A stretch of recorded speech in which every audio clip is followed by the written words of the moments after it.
ikon. Bukan lah, tapi pakai komputer. Dia pun. Ni. Kat tepi ni. Tapi ni teh. Oh, sejuk. Panci kali. أعوذ بالله من الشيطان الرجيم بسم الله الرحمن الرحيم السلام عليكم ورحمة الله وبركاته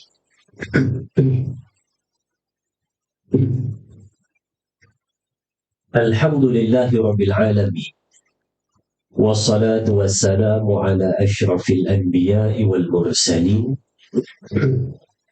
وعلى آله وصحبه أجمعين رب اشرح لي صدري ويسر لي أمري واحلل عقدة من لساني يفقه قولي اللهم صل على سيدنا محمد اللهم صل على سيدنا محمد اللهم صل على سيدنا محمد وعلى آل سيدنا محمد لا حول ولا قوة إلا بالله العلي العظيم وبعد الحمد لله. Pertama dan selamanya syukur pada Allah Subhanahu wa Ta'ala yang saya hormati lagi dikasihi seluruh kepimpinan Surah Nurul Ikhlas, Tuan Imam, Tuan Bilal, Muslimin dan Muslimat, ibu dan ayah-ayah yang dirahmati oleh Allah Subhanahu wa Ta'ala. Mudah-mudahan pertemuan pada malam ini dirahmati dan diberkati dan dapat bersama lagi untuk membaca kitab Bimbingan Mukmin yang meneruskan pengajian kuliah Maghrib, dan mudah-mudahan pertemuan pada malam ini dirahmati dan diberkati dan diberikan kesihatan kepada tuan-tuan, kelapangan dalam mencari masa untuk mendengar ilmu dan pengajian, dan mudah-mudahan dapat mengaplikasikan dalam kehidupan. Selamat Hari Raya pada tuan-tuan. Ujung-ujung minggu ni banyak orang buat open house. Dah habis puasa 6. Dia baru nak start open house. Saya esok malam ada open house, Jumaat malam ada, Sabtu pagi ada, Sabtu malam ada, Ahad pagi ada, Ahad malam pun ada. Kita pergi minum ya. Saya kata ramai open house ujung-ujung ni. Rupanya mereka letak ujung, mereka pukul puasa 6 lu. Habis baru ni. Tapi yang satu Ahad tu family lah kan. Tapi saya kata banyak orang buat ujung-ujung. Kan. Esok malam di satu surau di Ampang, dia buat Al-Faisyak. Jumaat malam satu surau di Kajang, Al-Faisyak. Dia buat Al-Faisyak di umpan pandai tu. Dekat dalam jemputan tu dia tulis menu utama kambing bakar. Tu kita macam nak pi ke tak pi, nak pi ke tak pi. Lah banyak-banyak menu siapa kambing tu dia tulis situ. Kan kita ni suka makan kambing bakar. Jadi kita ni rasa berbelah bagi nak pergi ke tak pergi. Kan? Tapi kita pergi lah kalau tak ada apa tu jemputan kan. Baik. Malam ni kita menyambung, masih lagi kita membaca pada bahagian adab bergaul dan bermasyarakat. Yakni hari itu kita membaca pada bahagian adab sopan pergaulan dengan seluruh lapisan masyarakat.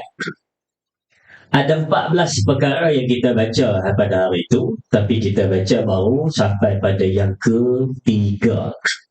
Iaitu ada seorang hukama mengatakan, jikalau kamu ingin bergaul secara baik dan sopan, maka ikutilah petunjuk-petunjuk ini.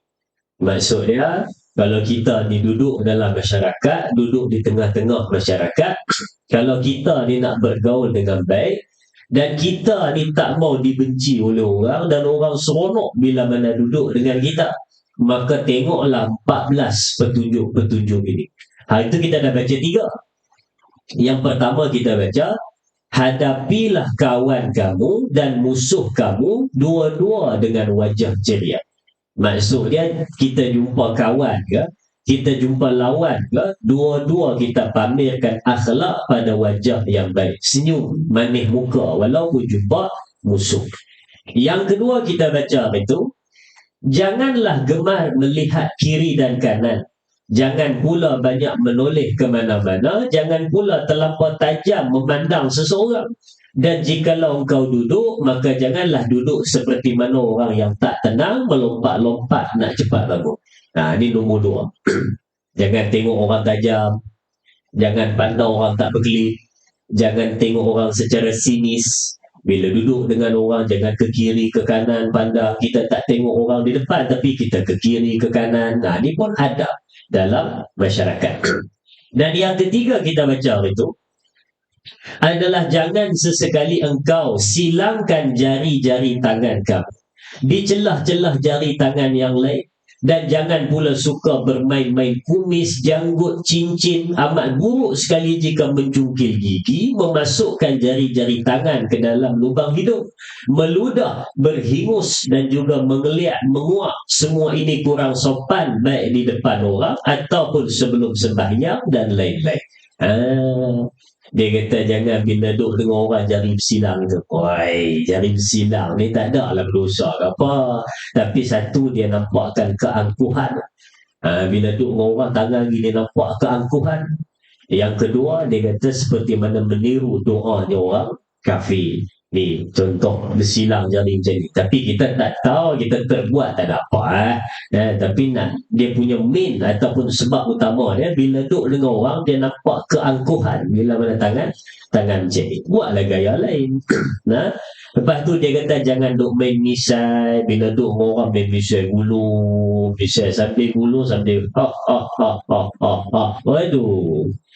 Sambil gulung misai sambil gelak, sambil gulung misai sambil gelak. Dia kalau duduk dengan orang dulu-dulu, dia dua benda je dia gulung. Tak gulung misai, gulung tembakau. Dua tu dia gulung. Tak gulung tembakau, gulung misai. Aduh, dua kita tak apa berkenan. Dan dia kata pula jangan duk pusing-pusing cincin.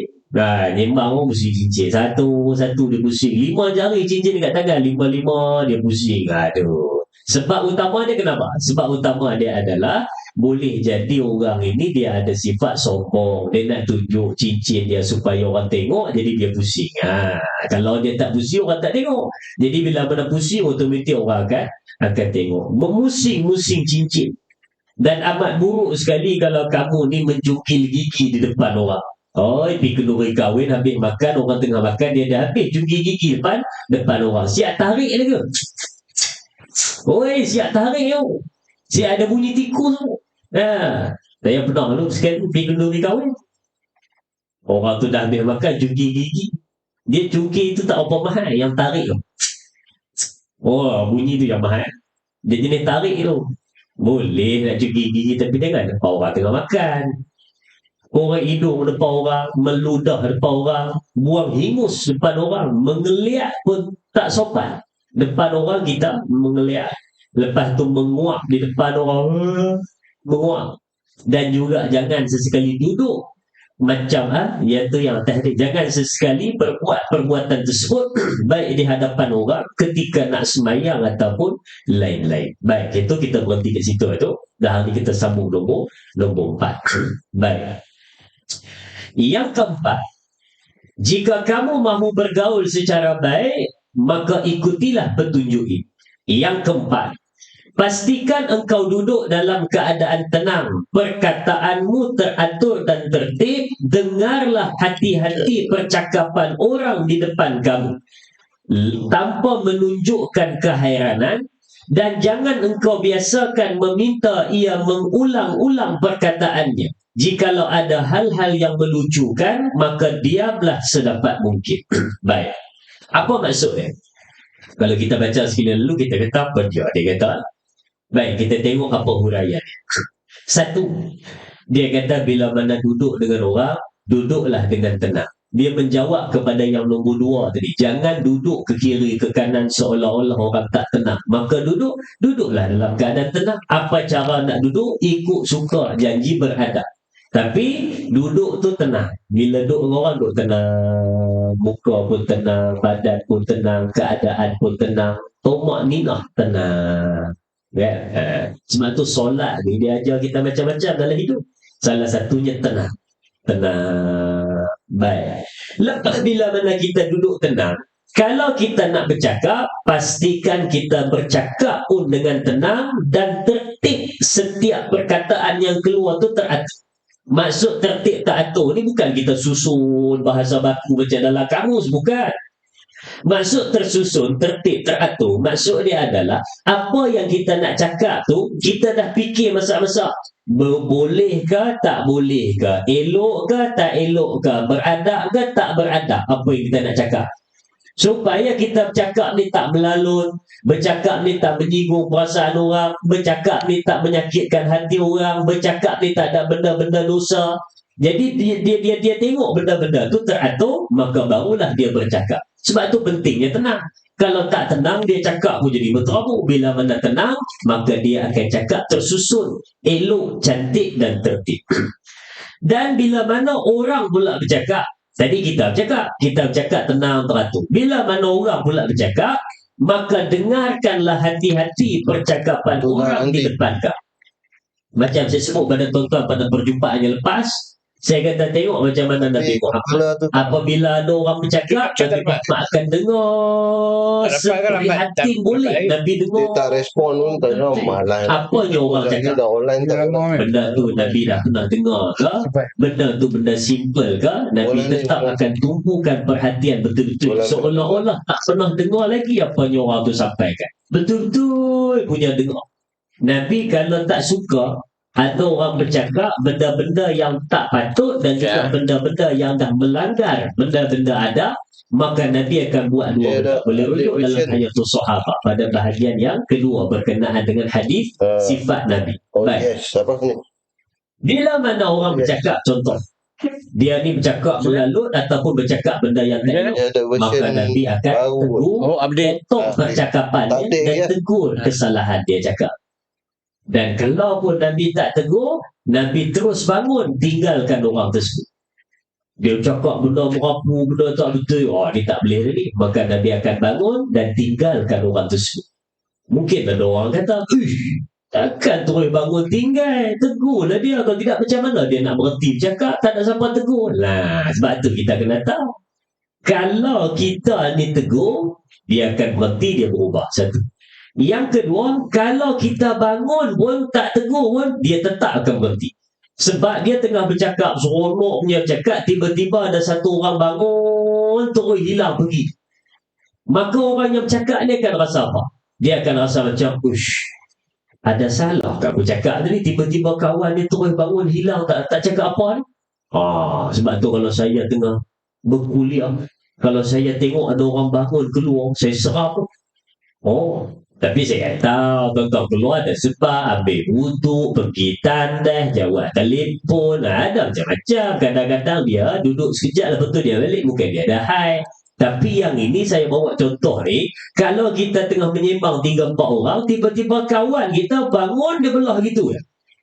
Kalaulah dia tak ada apa-apa benda yang menyakitkan hati dia, mesti bila mana dia nak beransur, dia beritahu. Lewat kena balik aku ni. Minta maaf aku terpaksa balik dulu. Ini kalau tak ada apa-apa.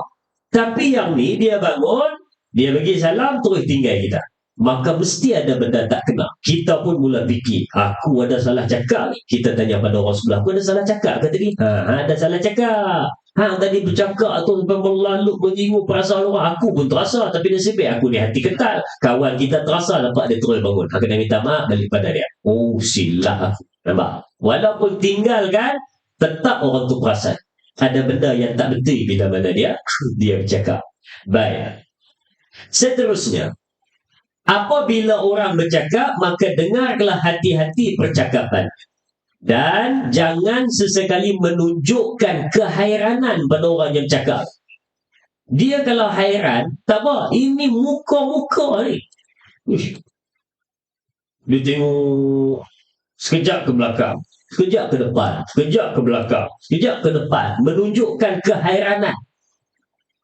Memang betul kadang-kadang bila mana ada orang cakap, kita dengar ada benda yang kita keliru. Bila mana keliru, bertanya supaya dapat pencerahan. Bukannya tunjuk muka pelik, tengok pelik. Maka orang yang cakap tu pun akan rasa tak selesa. Sampai begitu Islam ajar pada kita supaya kita ni tak menyebabkan orang yang bercakap tu rasa tak selesa, ataupun orang yang duduk dengan kita tu rasa tak selesa. Tunjukkan reaksi hairan pun jangan. Dia masuk dalam kategori tidak beradab kepada orang yang ada di depan kita. Dan yang seterusnya, jangan sesekali meminta orang yang sedang bercakap itu mengulang-ulang percakapan. Contoh kita kata, boleh ulang sekali lagi tak? Saya tak apa dapat tadi. Dah ulang dah tu dia kata. Sekali lagi boleh? Sekali lagi. Kita kali pertama kita dengar mungkin kita sebut, takkan minta suruh ulang pun tak boleh. Takkan saya suruh ulang sekali lagi pun tak boleh. Dosa ke kalau saya suruh ulang sekali lagi? Tak dosa, bagus. Tapi sebab apa disebut di sini, jangan minta orang tu ulang-ulang percakapannya. Sebab bila tuan-tuan suruh ulang sekali lagi, ulang kali kedua, ulang kali ketiga, dia tak nampak buruk pada orang yang bercakap, tapi nampak buruk pada kita. Kenapa hang suruh ulang? Yalah saya tak dapat. Hang buat apa masa dia bercakap kali pertama sampai hang tak dapat? Saya tadi tengok telefon. Salah dia kat apa? Salah dia dekat kita. Saya suruh ulang. Sebab apa suruh ulang? Ya, saya tadi dah dapat. Cuma saya nak pastikan betul tak apa yang saya tulis ni. Itu tak apa. Tapi yang ni dia suruh ulang sebab dia kata, tadi saya tak apa dengar sebab saya tengah tengok telefon. Adabnya, orang bercakap, kita dengar betul-betul. Kalau kita betul-betul dengar, mustahil kita tak dapat apa yang orang tadi cakap. Ingat, saya ulang sekali lagi. Kalau kita suruh ulang kerana kita tak dapat yang tadi kerana kelalaian kita, di situ malu besar pada kita. Tapi kalau kita suruh ulang, mungkin kerana mikrofon ke, tiba-tiba padam. Boleh, tak ada masalah. Kalau kita suruh ulang kerana kita nak double check apa betul atau tidak, maka tu tak ada masalah. Dia ada dua kategori lah. Ulang yang tak ada masalah, minta ulang pun. Tapi yang kita maksudkan di sini adalah takut-takut disuruh ulang itu kerana diri sendiri yang tak berapa nak dengar apa yang disebutkan kali pertama kerana kelalaian kita. Jadi malu tu jatuh pada kita. Baik, kita teruskan. Yang seterusnya, jikalau ada hal-hal yang melucukan, maka diamlah sedapat mungkin. Kita katalah, dah dia buat benda jenaka, takkan kita tak boleh gelak. Dah dia buat benda lawa, takkan kita tak boleh gelak. Gelak sikit je pun saya gelak, tetap dalam menjaga adab. Dia maksudkan bukan yang tu. Bukan yang dimaksudkan kalau orang tu buat sedikit jenaka kita gelak tak boleh. Bukan dia tak maksudkan itu. Dia maksudkan adalah kalau kita duduk depan orang tu, tiba-tiba orang tu dia duduk, jatuh terlentang. Lucu tak? Bila orang jatuh terlentang, lucu. Kita automatik nak gelak. Jangan, diam sedapat mungkin. Dia tengah makan, tiba-tiba dia nak minum air tu jatuh tumpah. Lucu tak? Kalau orang lain gelak tiga macam mana ni? Mulut ada kat situ, takkan boleh tumpah orang lain gelak. Tapi kita diamlah sedapat mungkin. Sebab kalau kita gelak, sian ke orang tu. Dia dahlah jatuh urusi, kita gelakkan pula, kesian kan dia. Dia dahlah nak minum air, tadi dia dahaga ataupun tercekik makanan. Dia nak minum, tumpah pula kena baju. Orang gelak pula pada dia, sian pada dia. Yang dimaksudkan diamlah sedapat mungkin kalau orang yang duduk dengan kita tu ada benda jadi pada dia yang melucukan, menyebabkan geli hati kita nak gelak. Jangan gelak kerana nak menjaga hati dia, diamlah sedapat mungkin. Tapi kalau dia bercakap, lepas tu dia ada buat sedikit humor, buat sedikit jenaka, yang tu silakan gelak. Tapi tetap kena berjaga adab. Jangan terlampau sehingga kita ni seolah-olah melupakan akhirat. Gelak sekadar gelak, menghibur hati untuk bagi kita ni hilang stres. Itu tak ada masalah. Kan? Jadi kita kena faham betul-betul yang dimaksudkan adalah kalau kita gelak menyebabkan sian pada orang yang diketawakan itu. Baik. Seterusnya, nombor 5. Tadi nombor 4. Yang kelima, jangan sesekali dalam perbualan itu engkau membangga-banggakan diri kamu sendiri, anak-anak kamu, rambut kamu, karangan-karangan kamu, atau apa yang sahaja engkau anggap merupakan satu keistimewaan pada diri kamu dan keluarga kamu. Dia jaga dalam nombor 5 ni disebut, dalam kita bersembang, jangan duk banggakan diri sendiri. Yang ni memang sedang berlaku dalam masyarakat kita. Bila bersembang saja, dia mesti nak up diri dia. Bila dia bersembang saja, dia nak tunjuk dia lah paling hebat. Itu saya pernah pesan pada tuan-tuan, mungkin pada perjumpaan 5 bulan, 4 bulan lepas pun. Tapi lama dah saya ingat, lama dah saya sebut. Yang saya kata Imam Malik pesan kepada Imam Syafi'i, 3 benda jangan cerita pada orang kalau tak ada keperluan. Tuan-tuan ingat lagi saya sebut? Yang Imam Malik sebut tu. 3 benda jangan duk bangga-banggakan pada orang, jangan duk cerita pada orang kalau tak ada keperluan. Ni saya sebut sekali lalu je lah sebab itu kita dah sebut. Yang pertama, keluarga kamu tak usah duk bangga-banggakan pada orang. Yang kedua, harta kamu jangan duk cerita-cerita pada orang. Yang ketiga, umur kamu jangan duk cerita-cerita pada orang. Biarlah orang tak tahu pun tak apa. Kalau ada orang tanya, sebut je 20-an, 30-an. Kalau betul-betul dia nak tahu ada keperluan, maka barulah bagi tahu. Tapi kalau tak ada apa-apa, tak payah bagi tahu 3 benda ni. Simpan. Kita pergi kepada yang nombor 5 ni. Hampir sama dengan apa yang disebut tadi. Dia kata bila menyembang dengan orang, kalau tak ada keperluan, tak usah duk bangga-bangga pasal benda-benda yang kamu ada. Ini duduk jadi meja baru, tarik kursi duduk, dah cerita tentang keluarga kamu. Bila duduk saja dah cerita tentang anak kamu. Cerita habis tentang anak. Oh, aku semalam baru lepas hantar anak aku balik ke universiti. Oi, universiti dah besar di Kuala Lumpur tu. Aku jejak kaki ke Kuala Lumpur tu, ya Allah. Tengok universiti dah punya besar. Cara dia cakap besar tu pun dah nampak dia tu macam bangga betul. Dia sebut besar saja, tak berapa besar. Dia sebut besar. Oh, makna besar sungguh. Kan? Orang tu tanya, ini Kuala Lumpur tu di mana universiti anak hang? Di Shah Alam tu. Baik. Tadi kata Kuala Lumpur tu Shah Alam lah. Orang kita bukan boleh. Tanjung Malik pun Kuala Lumpur. Tanjung Malik Kuala Lumpur, Gombak Kuala Lumpur, Shah Alam Kuala Lumpur. Kuala Selangor Kuala Lumpur, Seri Kembangan Kuala Lumpur, semua Kuala Lumpur. Kan? Rasai dekat sini je Kuala Lumpur. Nilai pun Kuala Lumpur tu tak tahan.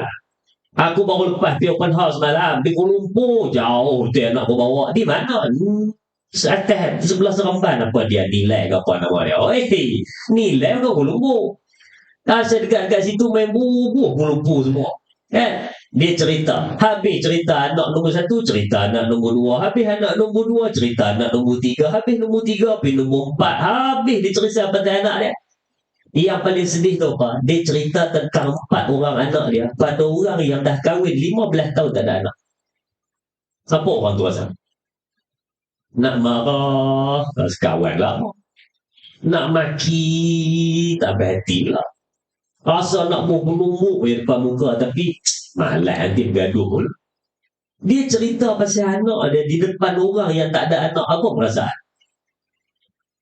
Tak pun dia cerita pasal kerja dia. Dia cerita pasal kerja dia baru dapat bonus, dapat duit banyak ni, gaji banyak ni, baru lepas dapat gaji makan tak habis, beli ni, gaji bulan ni, dapat ni, raya tadi berapa bulan gaji bonus dapat. Cerita. Dia cerita pada orang yang tengah tak ada kerja. Apa perasaan? Dia cerita juga kadang-kadang pasal kelebihan yang ada pada diri dia, pasal keturunan dia, pasal rambut dia, pasal hobi dia, pasal karangan-karangan dia. Ni dia sebut ni karangan-karangan dia. Dia cerita habis apa yang ada pada dia. Agak-agak orang suka. Sebab tu kadang-kadang kita duk marah pasal pala dia ni ada penyakit dengki, pasal pala orang ni jahat pada aku, pasal pala orang ni jahat pada aku. Kenapa orang jahat pada kita? Sebab terkadang-kala kita yang buka ruang supaya orang boleh menjahati kita. Cuba kita simpan. Kalau orang tanya barulah cerita sikit. Kalau orang tak tanya, diam sudah. Sebab tu kalau kita ni dalam kehidupan bermasyarakat, diajar pada kita, bila kita jumpa orang, banyakkan bertanya perihal orang tersebut. Kita jumpa orang, saya jumpa tuan-tuan, banyakkan bertanya tentang perihal tuan-tuan. Janganlah kita pergi jumpa orang, kita cerita pasal kita. Raya tadi, kita pergi ziarah rumah orang. Patut kita pergi ziarah rumah orang, kita pergi tanya lah pasal orang. Kita lama tak jumpa dia, apa dia buat sekarang. Kita lama tak jumpa dia, sihat ke tidak dia. Kita lama tak jumpa dia, macam mana keadaan dia sekarang. Patut tanya yang ini. Kita pergi rumah dia, kita cerita pasal kita. Oh, tuan rumah tu duduk tunggu, bila aku nak cerita pasal aku lah. Lepas ni kita ubah. Kita jumpa orang, kita tanya pasal orang. Jangan kita bawa cerita kita sampai orang tu tak sempat nak cerita apa yang dia ada. Ni kita kena ubah. Baik. Itu nombor 5. Yang nombor 6. Janganlah engkau melakukan sebagaimana lazim dilakukan oleh kaum wanita di waktu berhias. Janganlah engkau menyerahkan dan bersikap bodoh sebagaimana seorang hamba sahaya. Jangan terlampau mengharapkan dalam meminta sesuatu yang engkau perlukan. Jangan mendorong kepada orang lain untuk melakukan penganiayaan. Baik. Disebut pula kat sini nombor 6. Dia kata sama juga kehidupan dalam bermasyarakat. Janganlah engkau melakukan sebagaimana dilakukan lazim oleh kaum wanita di waktu berhias. Maksudnya berlebih-lebih. Jumpa orang ni lebih-lebih, dia lebih-lebih. Kalau bergaduh, dia lebih-lebih. Kalau memuji, berlebihan. Segala benda lebih-lebih. Dia saya nak cerita pasal kalau bergaduh lebih-lebih, itu benda biasa. Tapi yang kita takut ni memuji berlebihan. Kalau Sayyidina Ali cerita kepada anak dia, Rasulullah dia cukup tak suka kalau orang ni memuji dirinya berlebihan. Orang ramai saja-saja tiba-tiba puji, ya Allah, handsome-nya kamu. Dalam Seri Kembangan ni saya tak pernah jumpa orang yang lebih handsome daripada kamu. Ui, handsome. Ni Nabi tak suka. Tapi kalau orang itu memuji setelah Rasulullah melakukan kebaikan kepada dirinya dan memuji kebaikan tersebut, maka yang tu Rasulullah suka. Sebab kalau nak cerita kena sekutu-sekutu ni, takut terlepas kata lain.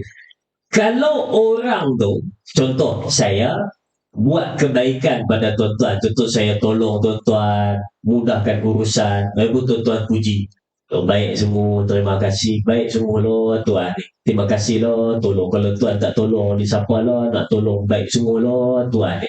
Yang tu tak apa. Sebab apa? Sebab disebutkan kalau kita memuji orang yang lakukan kebaikan kepada kita dan memuji kebaikan tersebut, walaupun lebih dia memuji kebaikan tersebut, itu tak apa. Sebab dikira mensyukuri nikmat yang Allah berikan kepada orang tersebut dan memuji, bersyukur kerana datang kebaikan kepada diri kita sendiri. Oh, asyik. Dapat faham? Dapat faham.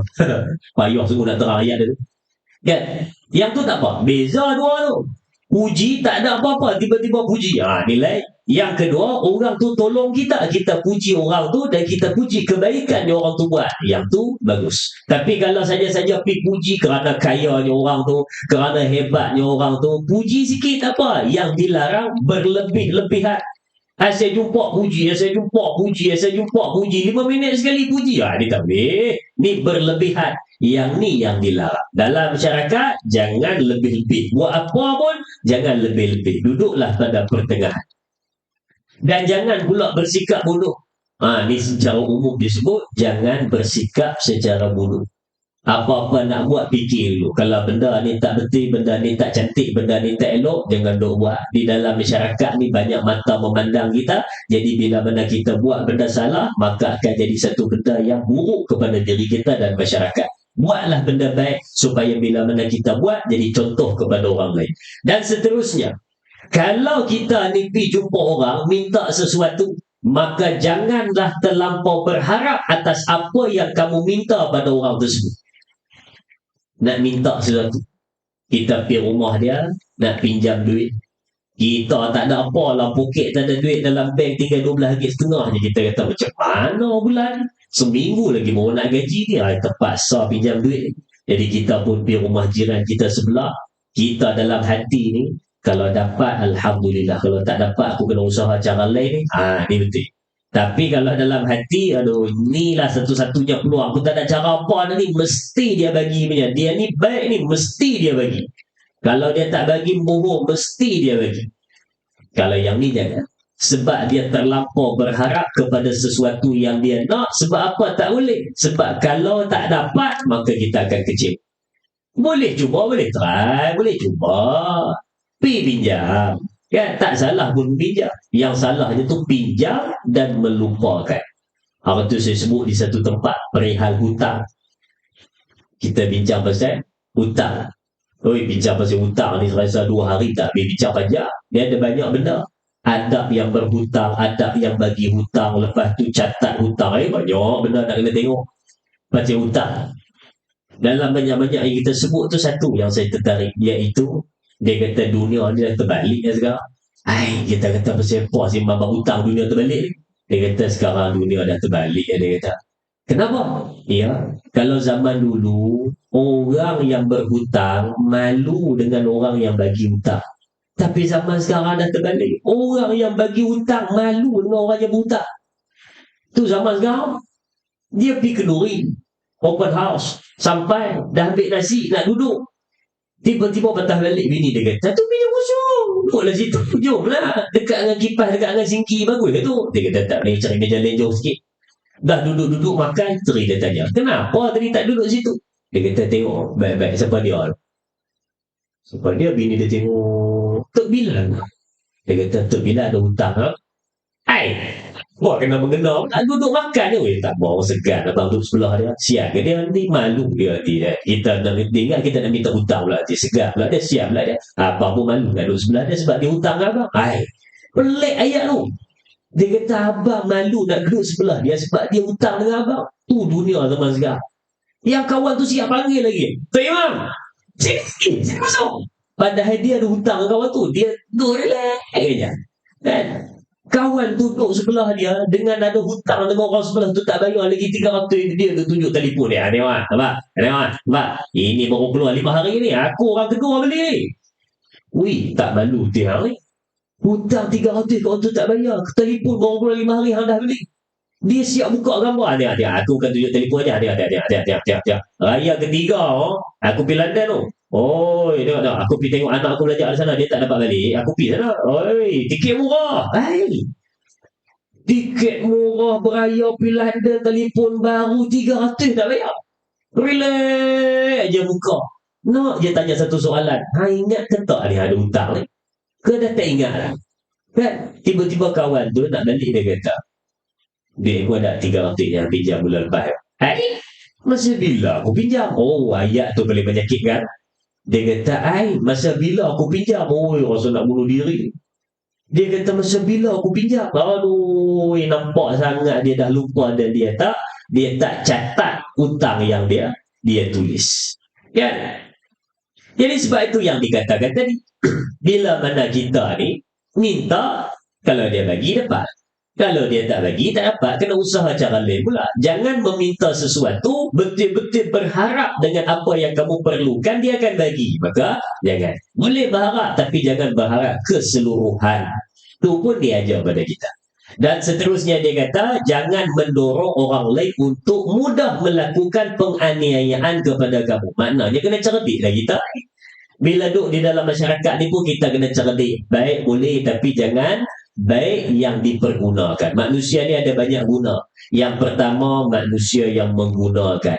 Yang kedua, manusia yang berguna. Manusia yang diperguna. Manusia yang tak guna. Ada 4 jenis. Manusia yang menggunakan, diperguna, berguna, tak berguna. Kita apa nak? Jadi dia ada banyak.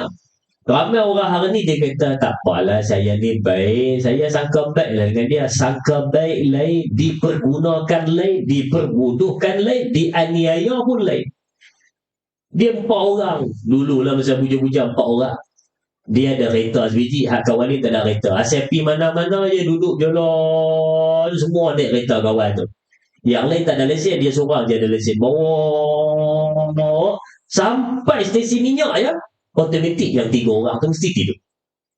Masa berjalan tak, nyembah otong, nyembah pupa, nyembah tua. Tu aku kata dah, Arsenal tu duduk atas kejap ya. Lepas tu jatuh tu, nyembah apa. Sampai sesi minyak, otomatik tidur. Kita pun pelik. Tadi hidup. Sampai sesi minyak tidur. Kita pun kata, tak apa. Siap kawan aku belanja dia. Kalau 3 tahun dia belanja minyak, jenuh je tu kereta. Maintenance minyak pun tol pun Asal sampai Palang Tol tidur.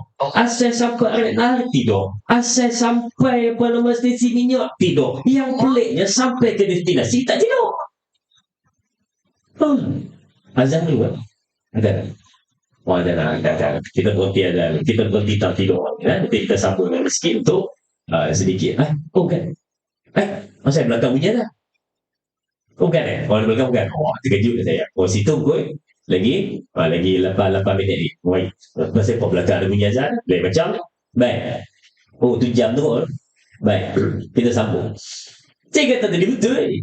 Ramai orang yang dia suka menggunakan, menganiaya orang, dan juga dia ni kadang-kadang sangka baik tak kena pada tempat. Nak jadi baik pun tak kena pada tempat. Jadi saya kata tadi, masa berjalan tak tidur. Masa berhenti traffic light tak tidur. Berhenti sesi minyak automatik tidur. Bila sampai destinasi automatik tak tidur. Kalau kita ada jenis kawan ni, kadang-kadang kena cakap juga. Dan kalau kita pun ada yang jenis perangai macam ni, kita kena ubah lah. Tak boleh lah macam tu kan. Kadang-kadang kalau kita betul-betul tak ada duit, tak apa lah. Tapi kalau kita ni dah plan dah hujung minggu ni nak keluar, simpan lah sikit-sikit. Bak kata orang muda, tong-tong lah. Seorang sikit lah. Kalau bajet 200, orang 50 lah 4 orang. Kalau bajet 300, bagi-bagilah berapa orang. Kalau bajet 400, bagilah seorang 100. Bajet ikut lah. Sebab kita nak memudahkan salah satu yang di antara yang lain. Dan kita pun janganlah baik tak kena tempat sampai kita ni mendorong orang lain boleh melakukan penganiayaan kepada kita. Baik. Nombor 7. Seterusnya disebutkan, bila mana duduk di dalam masyarakat, bergaulah secara baik, sopan, maka petunjuk yang ketujuh, jangan sampai engkau memberitahukan berapa jumlah wang ataupun harta simpanan kamu. Baik kepada anak-anak kamu, keluarga kamu, yang lain-lain.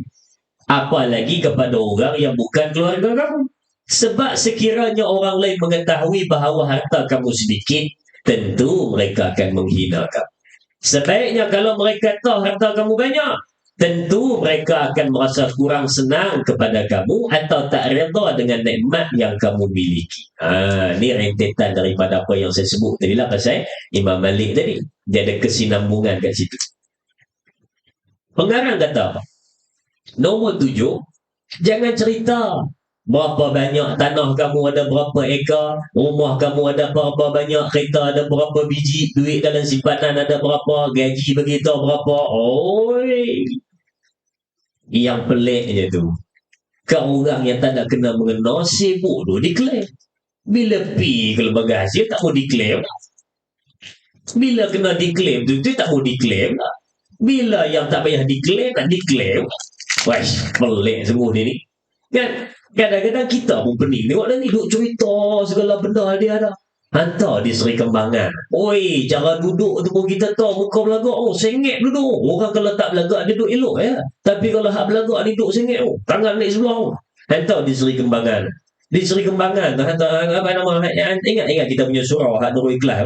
Jalan depan sikit dekat rumah pokok tu sebelah sana tu ada tanah kosong kan. Jenis ribu pokok tu kan. Tu daripada hujung kedai Cik Kutiau sampai ke hujung sana tu semua aku dah beli.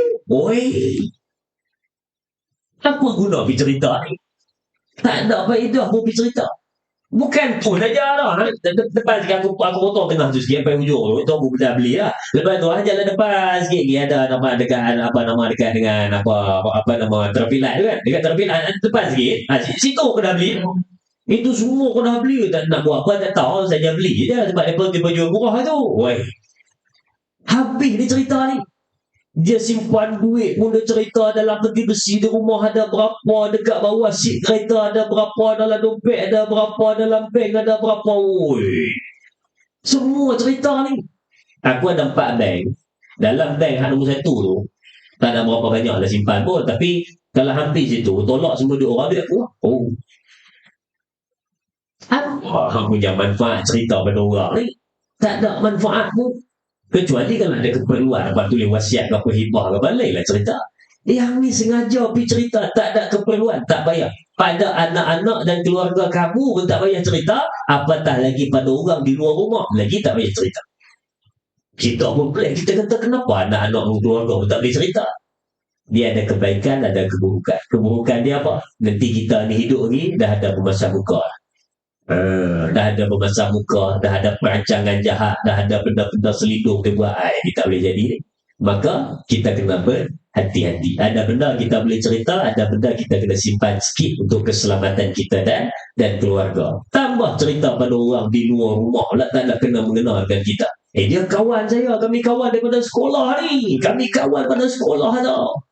Kawan tak kawan, lagi kena berhati-hati. Saya dengan dia ni dah macam adik-beradik tau. Saya pernah tidur rumah dia masa kecil dulu. Tidur tak tidur. Kalau kata orang di luar, tetap kena berhati-hati. Kita baik, memang baik. Belum bergaduh. Bila bergaduh, apa jadi? Ini kita kena hati-hati. Sebab dia kata apa? Kalau kita cerita, orang ni tahu harta kita sikit, maka apa akan jadi pada orang? Silat-silat dia tak mau kawan dengan kita dah. Kita kata, aku ni, sejak COVID hari tu, aku dalam bank apa tak ada. Kereta aku dah jual semua, rumah aku dah jual. Sekarang duk menyewa ni, dalam bank aku mana ada duit dah. Aku sekarang selai sepinggang. Aduh. Kawan tu lah minum dengan kita malam. Lepas tu dia tak angkat dah call kita. Kita WhatsApp ajak minum tak balas dah. Kita call tak angkat dah. Kadang-kadang kita call dapat, dia kata, dah tengok balik. Tengah-tengah buat kereta ni. Cara nak putuskan panggilan orang senang ni. Kata tengah buat kereta, ada meeting, lang tandas, settle. Orang call kita malas nak layan. Angkat. Hello, nanti kau balik boleh? Tengah meeting. Meeting apa ni? Angkat. Hello, kejap. Ni, sikit kena sampai rumah, tengah buat kereta. Dalam tandas, bawa kereta tengah meeting. 3 cara nak putihkan panggilan. Baik, kita azan sekejap. Nanti kita sambung lagi nombor 8. InsyaAllah.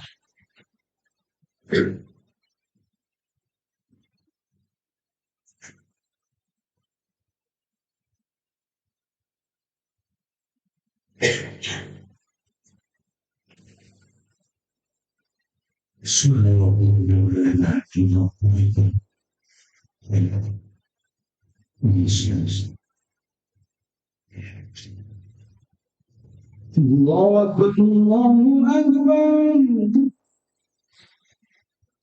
Allahu Akbar, Allahu Akbar.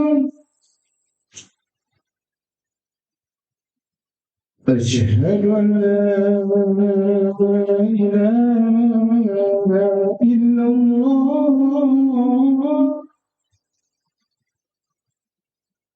أشهد أن لا إله إلا الله.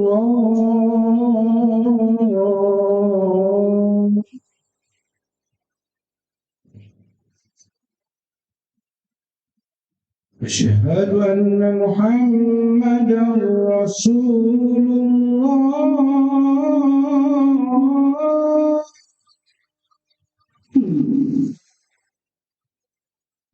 أشهد أن محمدا رسول الله.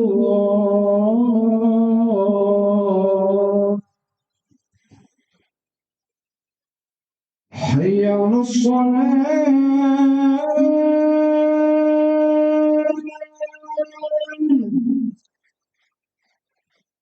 حي على الصلاة.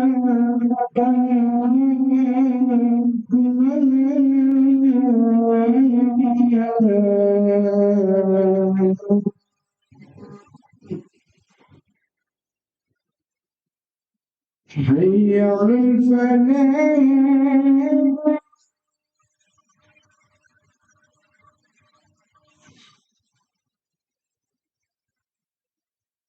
حي على الفلاح.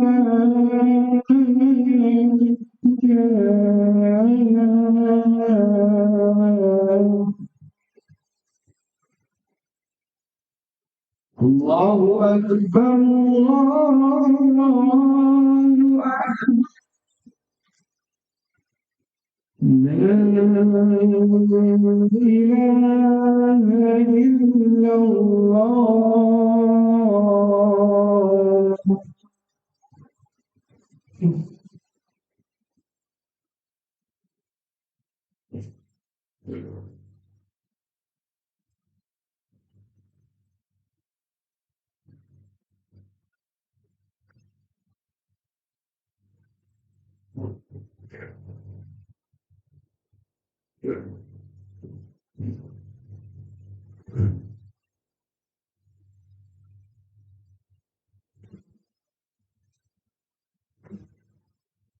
Baik, kita sambung sedikit lagi sebelum kita tutup dalam 10 minit macam itu. Tadi kita melihat nombor 7, iaitu jangan sampai engkau memberitahu berapa jumlah wang atau harta kamu, baik kepada anak-anak atau keluarga, dan juga batah lagi kepada bukan keluarga kamu. Kalau mereka tahu harta kamu sedikit, mereka akan lari pada kamu. Mereka tahu harta kamu sedikit, maka mereka akan menghina kamu. Dan kalau pula mereka tahu harta kamu ni ada banyak, maka mereka akan tetap menjadi, dan mereka akan menjadi sahabat kamu yang paling baik. Oi, dia kata kalau mereka tahu harta kamu banyak, maka daripada kawan dia akan menjadi sahabat kamu yang paling baik. Pagi tanya khabar, tengah hari tanya khabar, petang tanya khabar, malam tanya khabar. Sebelum tidur je good night, sebab dia tahu harta kamu banyak. Cuba dia cuba masa tak tahu harta banyak, mana ada jenuh pol ajak minum. Dan kita tanya khabar, malam tu kita terbuka cerita, ataupun dia tahu daripada orang mana tau. Oi, daripada kenalan dalam telefon nama bertukar jadi sahabatku. Dulu jawab salam, Waalaikumsalam, dia sekarang Waalaikumsalam sahabatku. Apa minta tolong boleh selalu. Oi, terus berubah jadi lain. Bahaya. Kalau dia tahu harta kita banyak, maka dia akan menjadi terus sahabat kita yang paling baik, dan juga dia akan sentiasa dengan kita. Dan seterusnya, boleh jadi juga kalau dia tahu harta kita banyak, dia akan kurang senang dengan kita. Dia tu pun harta banyak, dia tahu harta kita pun saing-saing dengan dia. Dia mula rasa tak sedap, dia mula rasa dengki, sebab dia dah 20 tahun tau digelarkan sebagai orang paling kaya di Seri Kembangan. Tiba-tiba kita ni pula jadi level-level sama macam dia. Dia tak sedap lah. Dia pun kata macam tak boleh jadi ni. Maka dia akan timbul hasad. Bila dia timbul hasad, maka dia tak senang dengan apa yang kita ada, maka dia bercita-cita supaya apa yang kita ada tu hilang ataupun berpindah milik kepada dia. Baik. Nombor 8. Mungkin ini yang terakhir. Nombor 8. Maknanya kalau kita berhenti nombor 8, ada lagi 6 lagi kita akan baca. Baik. Yang ke-8. Jikalau pada suatu ketika engkau perlu untuk mengingatkan atau memberikan ancaman, maka lakukanlah seakan-akan tiada apa yang menakutkan. Hindarkanlah bersikap keras hati terhadap mereka yang bertegak urat leher, sebab kebaikannya amat sedikit dibandingkan dengan keburukan. Sebaliknya, jikalau engkau perlu bersikap lemah lembut ataupun mengalah, lakukanlah ia tanpa menunjukkan sifat lemah dan daif. Ringkasnya, janganlah merasa tinggi diri dan jangan pula merasa lemah. Baik, ini mungkin pasal berdebat ataupun bergaduh ataupun bertikam lidah. Dia kata kalau sampai pada satu ketika kamu ni nak kena tegur dia, maka tegur. Janganlah kerana kita kata aku kawan baik dengan dia, nak tegur tu rasa macam nak tegur rasa salah, tak tegur rasa salah. Aku duduk di tengah-tengah ni, ibarat telan mati mak di luar mati bapak ni. Macam mana aku ni nak tegur kawan baik aku ni? Saya rasa tuan-tuan pun dah pernah rasa situasi macam itu. Orang yang baik dengan kita, kawan kita, jiran kita, orang yang rapat dengan kita di situ, best friend kita kat situ, tiba-tiba dia buat satu benda jahat, benda mungkar, kita kena tegur. Kita tak suka dia buat dan kita pun benci apa perbuatan dia tu. Tapi kita nak tegur tu rasa serba salah. Sebab takut nanti tegur, dia tak nak kawan dengan kita dah. Bila mana kita tegur, dia kata kita ni berlagak baik pula. Bila mana kita tegur, dia ni tahu kisah silam kita pula. Duduk di tengah-tengah. Kita tegur, maka dia ungkit kisah silam. Tak usah nak tegur aku lah. Dulu masa kecil-kecil kita dulu sama-sama jahat tau. Pasal apa? Bila mana besar hang baik, aku nak jadi baik dengan hang lah. Dia dah tahu macam tu lah. Kadang-kadang kita nak tegur, kita segan. Sebab dia ni kawan baik kita pula. Dia banyak tolong kita. Sampaikan dia semua. Kalau kamu terpaksa mengingatkan dia ataupun menegur dia, maka silakan buat. Dia tolong kita, tu highlight. Dia sahabat baik kita, tu highlight. Benda kena tegur, kena tegur. Jangan takut. Ini kita takut kita benda. Sebab apa? Sebab dia banyak tolong kita. Masa kita susah, dia tolong. Masa kita tak ada kerja, dia bagi kerja. Tiba-tiba dia buat benda salah, kita nak tegur, kita fikirkan yang itu. Itu tak, itu benda lain. Dia tolong kita, highlight. Dia bantu kita, highlight. Dia buat benda salah, highlight. Maka kita tak kena tegur dia. Yang salah tu kita tegur dia sampai melupakan kebaikan yang dia pernah buat pada kita. Itu silap lah. Kita benci pada dia, marah pada dia sampai lupa dia pernah buat benda baik. Itu silap lah. Tapi kesalahannya tetap kita kena tegur. Maka silakan. Jangan takut. Dan dia kata hindarkanlah bersikap keras hati dan juga terhadap mereka yang berpegang urat leher dengan kau. Keras hati. Biasa, sedangkan lidah lagi tergigit ni kita dalam masyarakat ni lagi. Kadang-kadang ada lah berbalah tu. Masa muka berbalah ni nak marah yang korban. Nak pilih warna baju tim korban. Kadang-kadang berbalah juga. Buat meeting. Berapa kolbu kita tahu ni? 20. Banyak. Baju tahun ni saya rasa kita ambil kalau hitam kan. Kalau kotak tak apa nampak. Hitam ke tengah cuaca 40 darjah Celsius ni. Mana boleh? Apa hitam? Ambil warna cerah ke? Warna kuning ke? Warna merah jambu ke? Hitam tengah panas macam tu pengsan. Berontak tak ada lah. Bukan lengan panjang pun. Siapa nak berkata lengan panjang? Tepat lengan panjang. Kita ambil lengan pendek lah. Panas tak mana? Dia ni tak boleh dengar cakap langsung. Siapa pengurusi ni? Woi, dia terus sebut. Siapa pengurusi ni? Aku ke hang? Ya. Dia kata, hang lah pengurusi. Salah ke pengurusi? Hai ikut cakap aku. Langsung. Daripada baju sepatutnya tepat 40, 39 dia tinggal. Kenapa 39? Ni, yang tu tak main lah. Sebab baju. Apa kira dia macam tu orang bagi idea skim tak boleh bertegang urat macam tu, maka jangan bersikap keras, berlapang dada lah. Kawan ni kata nak color ni, kawan ni kata nak color ni. Lepas tu cuba kita kata, baik, kalau banyak idea macam ni kita kena buat undian.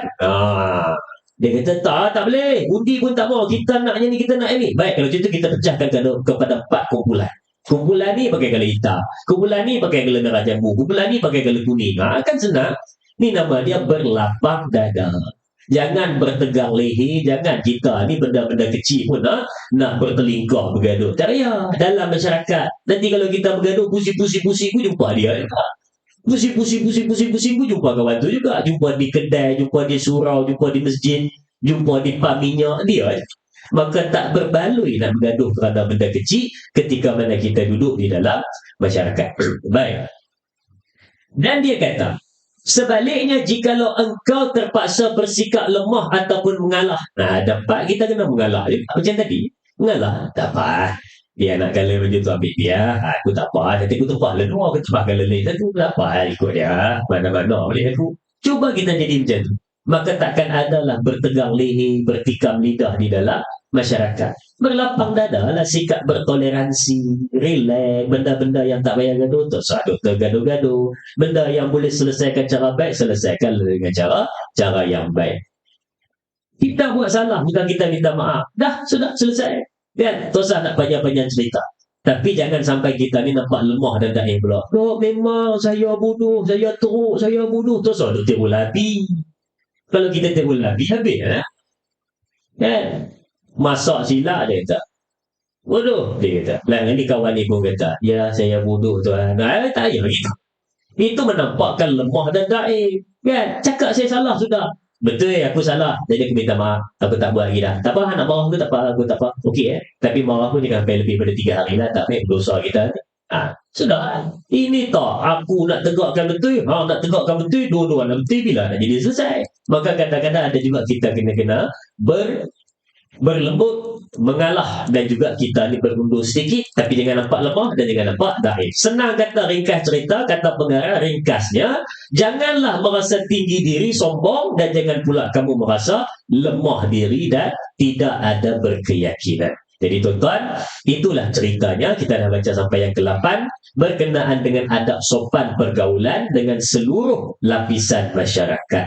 Ada ulama mengatakan jikalau kamu ingin bergaul secara baik, sopan, maka ikutilah petunjuk-petunjuk ini. Jadi tuan-tuan balik itu kuku nak rujuk, tuan-tuan boleh buka pada bab adab bergaul dan bermasyarakat, lihat pada bahagian adab sopan pergaulan dengan seluruh lapisan masyarakat. Selepas daripada bahagian adab-adab berkenaan dengan pendengaran, lidah, kedua tangan dan kedua kaki. Tuan-tuan boleh rujuk di situ. Kita dah baca 1 sampai 8. Kita akan sambung lagi pada perjumpaan yang akan datang pada membacakan 9, 10 dan 11, masih lagi dalam perbicaraan berkenaan dengan adab dengan masyarakat. Wallahu a'lam. A'udzu billahi minasyaitonir rajim. Bismillahirrahmanirrahim. Alhamdulillahirabbil alamin. Wassalatu wassalamu ala asyrafil anbiya'i wal mursalin wa ala alihi wa sahbihi ajma'in. Allahumma ighfir lana dhunubana wa liwalidina warhamhum kama rabbawna shighara. Allahumma faqihna fid din wa 'allimna ta'wil. Allahumma yassir wa la tu'assir. Allahumma tammin bil khair. Ya Allah, andai ada dalam majlis ini yang sakit, kau sembuhkanlah. Andai ada yang berhutang, kau langsaikanlah. Andai ada yang bergaduh, kau damaikanlah. Andai ada yang bermasalah, kau bantulah. Ya Allah, ya Allah, ya Rahmanir-Rahim, satukan hati-hati kami, jauhkan kami dari bala, wabak, bencana dan utamanya, khususnya yang utama kejahatan jin dan manusia. Ya Allah, jadikanlah kami di golongan yang sentiasa mendirikan solat, golongan yang sentiasa menjaga kebaikan di sisi kami, ya Allah, yang meninggalkan kemungkaran. Ya Allah, jadikanlah kami golongan yang dipakaikan dengan akhlak yang baik lagi cantik. Rabbana atina fid dunya hasanah wa fil akhirati hasanah wa qina adzabannar. Wa sallallahu ala sayyidina Muhammadin wa ala alihi wa sahbihi wa tabaraka wa sallam. Walhamdulillahirabbil alamin. Amin ya rabbal alamin. Minta maaf jika kita kasar bahasa. Berjumpa lagi di lain masa. Sekian. Assalamualaikum warahmatullahi wabarakatuh.